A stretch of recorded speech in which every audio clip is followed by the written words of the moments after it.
언제였을까요? 정확한 날짜는 기억나지 않지만 그날은 유독 차가운 아침이었습니다. 방 안은 조용했고 테이블 위 찻잔에서는 김이 나지 않았습니다. 내 몸도 내 마음도 어쩐지 그 찻잔처럼 식어 있었습니다. 그날 나는 혼자였습니다. 습관처럼 자리에 앉아 몸을 만져보았죠. 아무 감각이 없었습니다. 심지어 아무것도 나오지 않았습니다. 그저 무겁고 멍하고 안에서 무언가가 막힌 듯한 느낌만 가득했습니다. 아, 이제 나는 끝인가. 그런 생각이 문득 들었습니다. 예전엔 상상도 못할 일이었습니다. 젊었을 땐 말이죠. 나는 군대에서 간호병으로 복무했고 그 뒤로는 목포에서 30년 넘게 고기잡이를 했습니다. 파도와 바람을 온몸으로 부딪히며 살던 그때 나는 내 몸이 이렇게까지 조용해질 거라고는 상상 못했습니다. 그땐 조금만 스쳐도 피부가 먼저 반응했고 마음은 늘 조급했죠.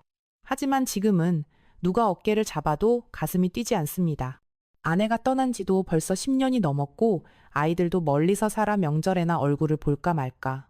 몸 하나 돌보는 일도 이젠 귀찮아졌습니다. 하지만 그날 이후 계속 마음에 걸렸습니다. 내가 뭔가 놓치고 있는 건 아닐까. 이 조용함이 혹시 몸이 보내는 마지막 신호는 아닐까. 젊은 시절 요양병원에서 일할 땐 환자들 중에도 그런 분들이 계셨습니다. 말없이 눈을 감고 자신의 몸이 천천히 식어가는 걸 그저 받아들이는 분들. 그 눈빛이 떠올랐습니다. 그들도 처음엔 말하지 못했겠죠. 창피하고 누구에게도 꺼내기 어려웠을 테니까요. 나도 그랬으니까요. 사정이 멈췄다는 건 그저 기능 하나가 멈춘 게 아닙니다. 그건 감각의 끝이자 살아있다는 느낌의 끝자락입니다. 그건 곧 아름다움을 느끼던 마음도 감동에 눈물 흘리던 가슴도 설렘에 떨리던 손끝도 모두 점점 흐려진다는 뜻이니까요. 찬 찻잔도 마음을 데울 수 있다라는 말이 있습니다. 차가운 차라도 다시 불을 켜면 데워집니다. 우리 몸도 마음도 그럴 수 있다고 믿고 싶습니다. 그날 이후 나는 조금씩 달라지기 시작했습니다. 몸이 전한 그 침묵을 그저 흘려보내지 않기로 했습니다. 내가 늙어서 그런 걸 수도 있고 다시 감각이 돌아오지 않을 수도 있겠지만 그래도 조금은 노력해보고 싶었습니다. 지금 이 순간 당신도 같은 자리에 앉아 있다면 혹시 몸이 보내는 신호를 놓치고 있는 건 아닐까요? 다음 이야기는 내가 겪은 첫 번째 신호에 대한 것입니다. 말하지 않아도 몸은 조용히 신호를 보냅니다. 그리고 그 신호는 언제나 아주 작고 아주 조용하게 시작됩니다. 내가 처음 느낀 신호는 다름 아닌 무게감이었습니다. 눈에 보이는 통증도 없고 검사에서도 특별한 이상은 없었지만 몸 안 어딘가 아주 깊은 곳에서 무언가가 천천히 조용히 멈춰가고 있다는 느낌이 들었습니다. 누구에게 말할 수도 없고 굳이 말해봤자 나이 탓이지 하는 반응이 뻔하니 나는 그냥 입을 다물었습니다. 하지만 그 무게는 시간이 갈수록 점점 더 무거워졌습니다. 처음엔 대수롭지 않게 넘겼습니다. 잠을 좀 못 자서 그런가 보다, 계절 탓인가 기운이 떨어졌나. 별 핑계를 다 대며 외면했죠. 그런데 어느 날 아무리 손끝을 자극해도 그 어떤 반응도 없었습니다. 그날 나는 그 무게가 단순한 기분이 아니라는 걸 알게 되었습니다. 그 무렵 나는 익산에서 함께 요양 생활을 하던 71세 발현식 씨를 떠올렸습니다. 그분도 처음엔 비슷했습니다. 하루 종일 TV를 보거나 신문을 읽거나 스마트폰을 들여다보다 몇 년을 앉은 자세로만 지냈죠. 자연스럽게 몸도 굳었고 감각도 하나씩 사라져갔습니다. 그러다 어느 날 그는 나에게 이렇게 말했죠. 요즘은 뭔가 안에 쌓여있는 느낌이에요. 답답한데 나올 길이 없는 그런 느낌. 그 말이 너무 낯설지 않았습니다. 나 역시 같은 무게를 느끼고 있었으니까요. 우리는 흔히 사정을 쾌락의 끝 또는 생식 기능 정도로 생각합니다. 하지만 나는 느꼈습니다. 그건 단지 욕망의 표현이 아니라 몸이 스스로를 정화하는 하나의 순환이라는 걸. 우리가 땀을 흘리듯 불순물을 배출하듯 사정 역시 몸이 쌓인 것들을 비워내는 방식입니다. 그게 멈추면 몸은 쌓이기 시작하고 감정까지도 탁해집니다. 그런 이야기를 하면 많은 분들이 웃습니다. 그 나이에 무슨 정화냐고. 이젠 그런 기능 없어도 된다고. 하지만 낡은 신도 걸어보면 발에 맞는다라는 말이 있듯 한 번 버린 기능이라도 다시 쓰면 살아날 수 있습니다. 문제는 그 신호를 너무 늦게 깨닫는다는 점입니다. 전립선이 제 역할을 멈추는 건 아픔이 있는 것도 아니고 갑자기 확 바뀌는 것도 아닙니다. 그저 조용히 아무 말 없이 멈춥니다. 그 침묵을 놓치면 우리는 아무 대비 없이 감각의 끝을 맞이하게 됩니다.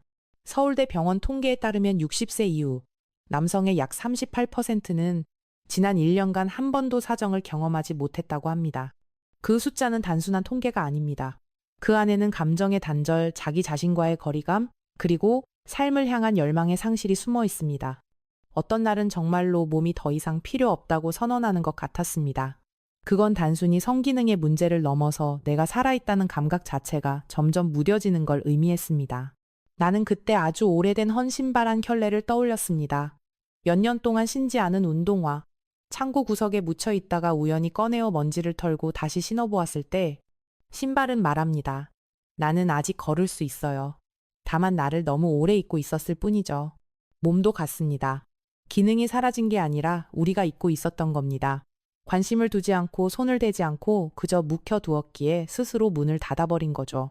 그래서 나는 다시 걷기 시작했습니다.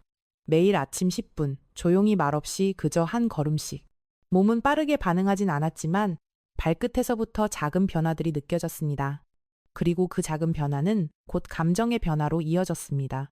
기능이 멈춘 게 아니라 당신이 신호를 놓친 것일지도 모릅니다. 이 말이 그 무렵 내 일기에 적은 문장입니다. 몸은 언제나 신호를 보냅니다. 다만 우리가 귀를 기울이지 않을 뿐이죠. 다음 이야기는 그 신호가 어떻게 감정과 연결되어 있는지에 관한 것입니다. 감정마저 흐르지 않게 되는 날이 어느 날 불쑥 찾아옵니다. 그 이야기를 이제 해보려 합니다. 감정이 사라진다는 건 단번에 오는 일이 아닙니다. 처음엔 작은 무관심이었습니다. 아름다운 풍경을 봐도 그냥 스쳐 지나가고 좋아하던 음악이 흘러나와도 멈춰서 듣지 않게 되고, 나중에는 기쁜 일도 슬픈 일도 그저 먼 일처럼 느껴지더군요. 남의 일처럼요. 언젠가 봄날이었습니다. 마당 끝에 핀 목련나무가 하얗게 만개했는데 나는 그걸 멀뚱히 바라만 봤습니다. 예전 같았으면 사진이라도 찍었을 텐데 그날은 아무 감흥도 없었습니다. 꽃잎이 떨어지는 걸 그저 눈으로만 따라갔습니다. 마음은 움직이지 않았습니다. 그때 깨달았죠. 몸의 감각이 멈추는 것보다 더 무서운 건 마음의 감정이 멈추는 거라는 걸요. 기쁨도 설렘도 심지어 그리움조차 아무 소리 없이 꺼져가고 있었습니다. 요양원에 계셨던 한 할아버지가 생전에 이런 말씀을 하신 적이 있습니다. 나는 눈물이 나오지 않아. 슬픈 영화를 봐도 손주들이 웃어도 그냥 그래. 그 말을 들었을 때는 그저 나이 탓이라고 생각했습니다. 그런데 지금 생각해보면 그분은 이미 감정의 회로가 닫힌 상태였던 겁니다. 몸과 감정은 이어져 있습니다. 사정이 멈추면 단순히 쾌감이 사라지는 게 아니라 뇌에서 감정을 느끼는 그 회로 자체가 무뎌지기 시작합니다. 그건 마치 비가 오지 않는 들판처럼 서서히 마르고 끝내 균열이 가는 과정입니다. 겨울 뒤엔 반드시 봄이 온다. 이 말을 마음속으로 수십 번 되뇌었습니다. 나는 다시 감정을 느낄 수 있을까? 이 차가운 무감각의 끝에 봄은 정말 올 수 있을까? 아내와 마지막으로 손을 잡았던 날이 문득 떠올랐습니다. 그녀의 손이 얼마나 작고 따뜻했는지 이젠 잘 기억나지 않습니다. 너무 오래전 일이라 그런 걸까요? 아니면 그 따뜻함을 느낄 능력이 내게서 사라졌던 걸까요? 그 시절에는 자잘한 말다툼도 많았고 같이 늙어가는 게 마냥 쉽진 않았지만 적어도 서로의 체온을 나누던 밤이 있었습니다. 잠들기 전 그녀의 손등을 한번 쓰다듬는 것만으로도 안심이 되던 밤들이요. 그런 밤들이 더는 오지 않겠구나 싶었습니다. 그러다 어느 날 목포 바닷가에서 혼자 걷다가 바람 속에 섞인 오래된 라디오 소리를 들었습니다. 누군가 트랜지스터 라디오로 옛 가요를 틀어놓았던 것 같습니다. 그 멜로디가 어디서 많이 들었던 곡이라 걸음을 멈추고 귀를 기울였습니다. 그리고 그 순간 가슴 깊은 곳에서 무언가 툭 하고 떨어졌습니다. 잊고 지낸 눈물 한 방울이 조용히 흘렀습니다. 감정은 기능이 아니라 살아있다는 증거입니다. 그 말을 그제야 뼈저리게 이해하게 되었습니다. 감정이 돌아온다는 건 단순히 웃거나 우는 게 아닙니다. 그건 내가 여전히 살아있다는 걸 느끼는 일이니까요. 그날 이후로 나는 작은 감정을 붙잡기 시작했습니다. 아침 햇살에 눈을 찡그리는 순간 따뜻한 국물 한 모금에서 올라오는 김, 혼자 걷는 길모퉁이에서 피어난 들꽃 하나? 그런 것들이 다시 나를 움직이게 했습니다. 몸의 감각이 멈추면 마음의 감정도 멈춥니다. 하지만 그 반대도 진실이었습니다. 감정을 회복하면 몸도 다시 반응하기 시작합니다. 그래서 다음 이야기에서는 잊혀진 감정 속에 숨어있던 오래된 사랑에 대해 이야기해 보려 합니다. 가끔은 그 사랑이 우리 몸을 살리는 마지막 열쇠가 되기도 하니까요. 사람은 나이가 들면 사랑도 식는다고들 합니다. 감정이 둔해지고 욕망이 사라지고 서로를 돌보는 일조차 의무처럼 느껴진다고 말하죠. 하지만 그게 전부일까요? 나는 여든 가까운 나이에 한 여인을 다시 사랑하게 되었습니다. 그녀는 내게 마지막이자 가장 따뜻한 계절을 안겨주었던 사람입니다. 아내가 세상을 떠난 후 오랫동안 나는 혼자였습니다. 아무도 없는 집에 들어가면 라면을 끓여도 입맛이 없었고 TV는 틀어놔도 소리로만 존재했습니다. 그 무채색의 시간을 지나던 중 요양원에서 봉사하러 온 한 여인과 마주하게 되었습니다. 나보다 몇 살 어렸고 손끝이 유난히 따뜻한 사람이었습니다. 그녀는 조용히 묻곤 했습니다. 식사는 잘하세요. 밤에 잘 주무세요. 그 평범한 질문들이 내겐 처음으로 느껴지는 위로였습니다. 그리고 언젠가부터 그녀가 오던 요일이면 나는 거울 앞에서 머리를 빗고 있었습니다. 말하지 않았지만 내 안에서 무언가가 조금씩 움직이고 있었습니다. 그녀와의 인연은 오래가지 못했습니다. 몇 달 후 그녀는 암 판정을 받고 치료에 들어갔습니다. 나는 손 한 번 제대로 잡아보지 못한 채 그녀를 떠나보내야 했습니다. 그녀가 남긴 건 손글씨로 써내려간 한 통의 편지였습니다. 혹시라도 선생님께서 다시 감정을 느끼게 되신다면 그건 분명히 늦은 사랑이 아닙니다. 그건 살아있다는 증거입니다. 편지를 읽고 난 후 나는 한동안 아무것도 하지 못했습니다. 그녀는 내게 사랑을 허락했지만 나는 끝내 표현하지 못했기 때문입니다. 그때 깨달았습니다. 사랑은 언제든 다시 시작될 수 있지만 용기를 내지 않으면 그 시작조차 하지 못한 채 사라질 수도 있다는 걸요. 말 못한 사랑이 더 깊다. 이 말이 그때처럼 깊게 와닿은 적은 없었습니다. 어쩌면 나는 평생 그 사랑을 한 줄에 편지 속에만 가둬두고 살았는지도 모릅니다. 사랑은 젊음의 특권이 아닙니다. 살아있는 사람에게는 늘 가능성이 있고 마음이 있다면 다시 이어질 수 있는 인연도 있습니다. 나는 그걸 너무 늦게 알았습니다. 기억 속 그녀는 지금도 내게 미소 지으며 말하는 듯합니다.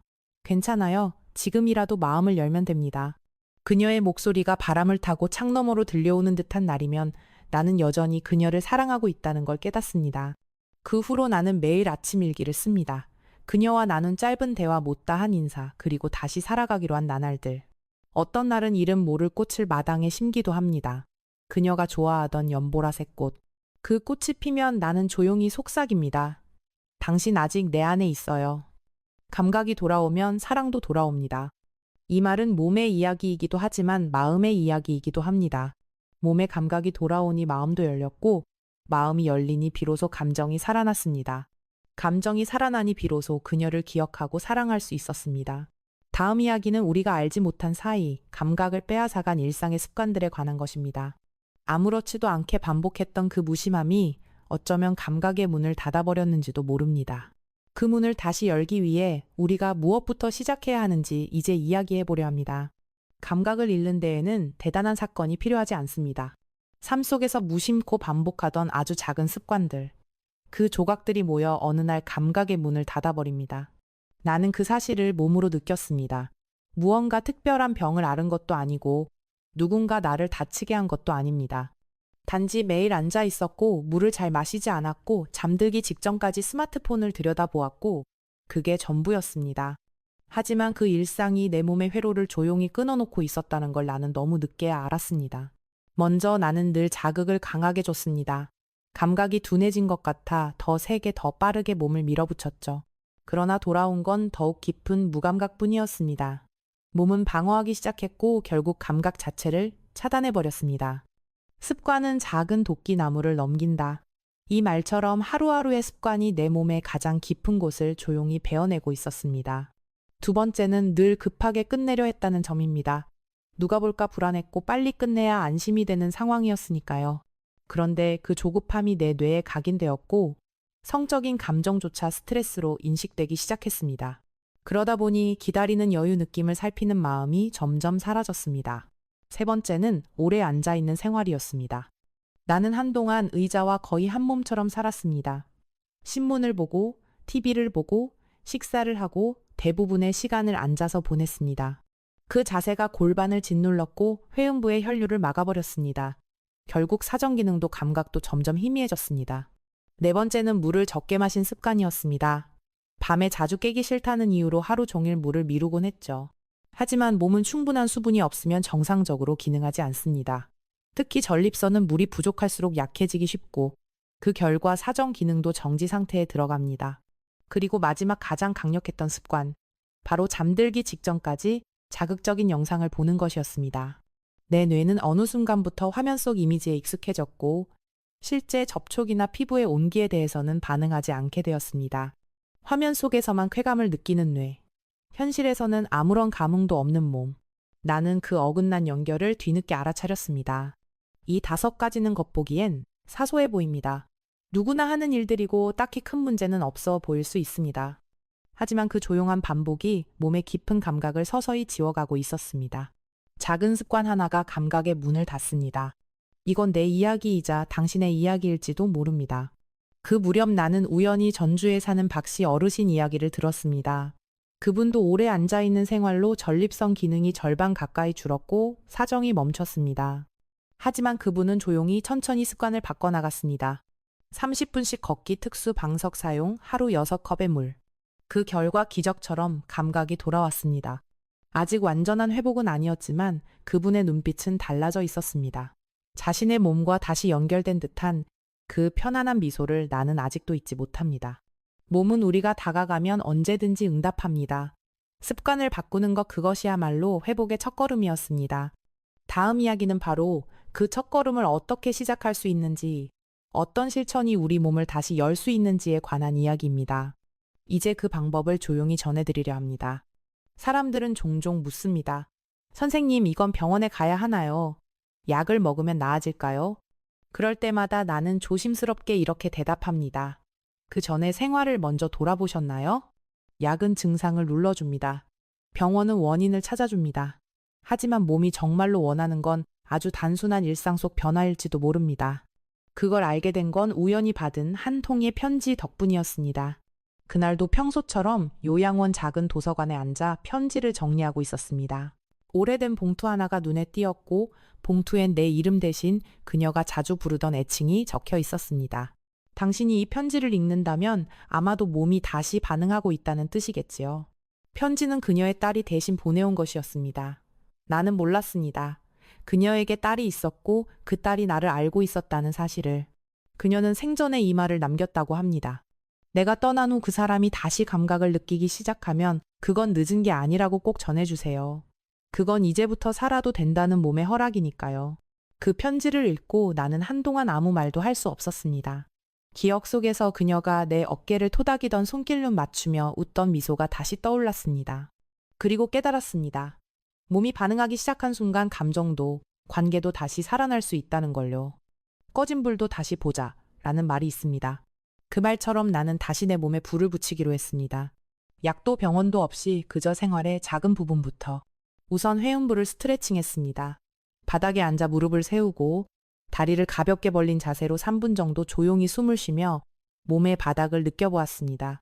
처음엔 아무 느낌도 없었습니다. 하지만 어느 날부터 앉는 자세가 조금 편해졌고 소변이 시원해졌습니다. 작은 변화지만 내겐 큰 울림이었습니다. 두 번째는 아침 식사였습니다. 된장국에 계란 하나, 그 위에 나토 한 숟가락. 이 조합은 내 몸에 나는 여전히 살아있다는 조용한 메시지를 보내는 아침 식사였습니다. 맛보다 감각에 집중하며 씹는 리듬, 뜨거운 국물의 온기, 입안에서 천천히 퍼지는 짭조름한 그 모든 것이 나를 다시 깨웠습니다. 세 번째는 잠들기 전의 따뜻함. 샤워 후 따뜻한 수건을 회음부와 아랫배에 번갈아 올려놓았습니다. 그 따뜻함은 혈관을 열고 신경을 깨우며 마음 깊은 곳에 묻어둔 감정까지 조금씩 데워주었습니다. 그리고 네 번째 사정을 목표로 하지 않고 감각 자체에 집중하는 시간.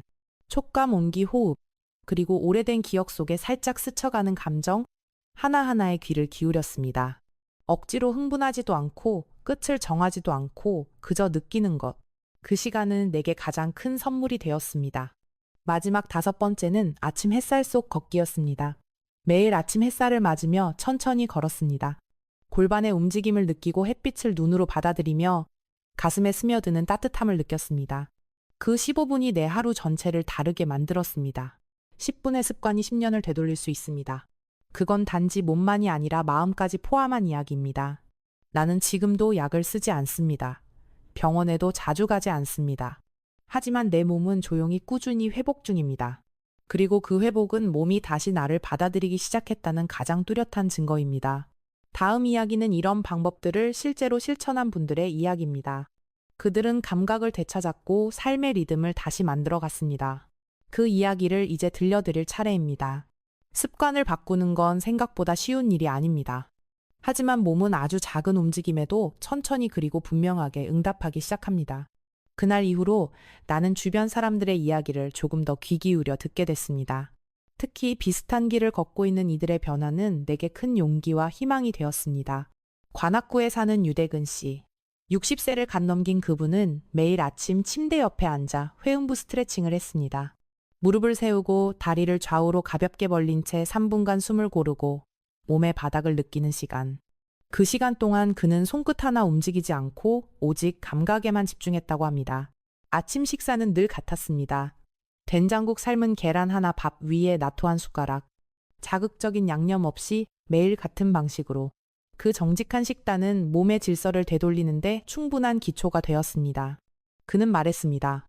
처음엔 아무것도 달라진 게 없었어요. 그런데 어느 날 따뜻한 기운이 아래쪽에서 올라오는 걸 느꼈습니다. 그 감각은 단지 사정이 돌아온 것 이상의 의미였습니다. 그는 말합니다. 몸이 살아있다는 게 이렇게나 명확하게 느껴지는 순간이 있을 줄은 몰랐어요. 포항에 사는 조용수 씨는 아예 하루 일정을 자신만의 루틴으로 만들었습니다. 아침 10분 햇빛 걷기, 점심엔 반드시 계란과 나토를 포함한 식사, 저녁엔 하체 스트레칭, 그리고 잠들기 전 스마트폰 대신 자신의 몸에 집중하는 시간. 그는 매일 작은 다이어리에 자신이 한 일을 적었습니다. 오늘도 나는 해냈다. 그 한 줄이 그의 감각 회복을 이끈 출발점이었다고 말합니다. 살아있다는 건 다시 느낄 수 있다는 것입니다. 이 문장은 나뿐 아니라 그들을 위한 문장이기도 합니다. 몸이 반응하기 시작할 때 마음은 다시 뛸 수 있고 심장은 오래전 잃어버린 리듬을 조금씩 되찾습니다. 가장 인상 깊었던 분은 강릉에 사는 안병기 씨였습니다. 70세가 넘도록 그는 스스로를 쓸모없는 남자라 불렀습니다. 욕망이요. 그건 젊은이들의 이야기입니다. 내겐 그저 귀찮은 기억일 뿐이었죠. 그랬던 그가 어느 날 스스로의 몸에게 미안하다고 말했습니다. 그날부터 그는 매일 새벽 베란다에 나가 햇빛을 받았습니다.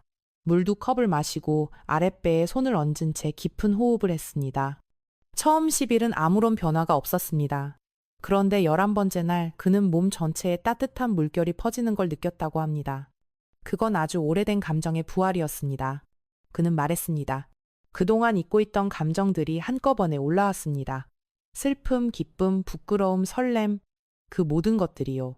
그날 이후 그는 더는 쓸모없다는 말을 쓰지 않았습니다. 우리 몸은 기적을 바라지 않습니다. 다만 매일 같은 시간에 조금의 성의와 주의를 기다리고 있을 뿐입니다. 그게 반복되면 몸은 반응하고 감각은 돌아오며 마음은 다시 살아납니다. 이제 당신의 차례입니다. 다음 장에서는 그 시작을 어떻게 할 수 있을지 가장 쉽게 가장 현실적인 방법들을 하나씩 나누어 보겠습니다. 몸이 기다리고 있는 그 첫걸음을 지금 함께 내디뎌 봅시다. 이제 나는 예전처럼 젊지도 않고 밤마다 가슴 뛰는 기대도 없습니다. 하지만 그렇다고 끝은 아니었습니다. 나는 지금도 따뜻한 국물 한 모금에 안도하고 햇살 비치는 창가에서 고요한 감각을 느끼며 살아갑니다. 그리고 누군가의 손끝이 다시 내 기억에 닿을지도 모른다는 그 가능성만으로도 충분히 괜찮습니다. 누구는 말합니다. 그 나이에 무슨 사랑이냐고. 하지만 나는 묻고 싶습니다. 정말 사랑에는 나이가 필요할까요? 아니면 우리가 나이를 핑계로 사랑을 멈춘 건 아닐까요? 이제는 예전처럼 격렬하게 누군가를 원하는 것도 아니고 무언가를 증명하려는 욕심도 없습니다. 그저 기억 속의 그녀처럼 내 안에 살아있는 감정들이 조용히 그리고 천천히 숨쉬고 있다는 사실만으로 충분합니다. 나는 외로운 게 아닙니다. 누군가 내 기억에 닿기를 기다리는 중입니다. 이 문장을 나는 매일 아침 혼잣말처럼 되뇌입니다. 그리고 그 말은 생각보다 따뜻합니다. 이 영상을 들으시는 당신께 작은 부탁이 하나 있습니다. 만약 늦은 사랑을 해본 적 있다면, 혼자만의 시간을 지나온 적 있다면, 아무도 모르게 눈물 흘린 밤이 있었다면 저에게 이야기해 주세요. 말없이 천천히 함께 듣겠습니다. 당신의 한 문장이 어딘가에 있는 누군가의 가슴에 또 다른 따뜻한 숨결이 될 수 있습니다. 이제 지금 이 순간 가장 가까이에서 느껴지는 감각 하나를 떠올려 보세요. 햇살이 볼에 닿는 느낌, 새벽 공기 속 차가운 물 한 모금, 창밖에서 들려오는 라디오 소리, 조용히 몸 안에서 올라오는 숨결 하나.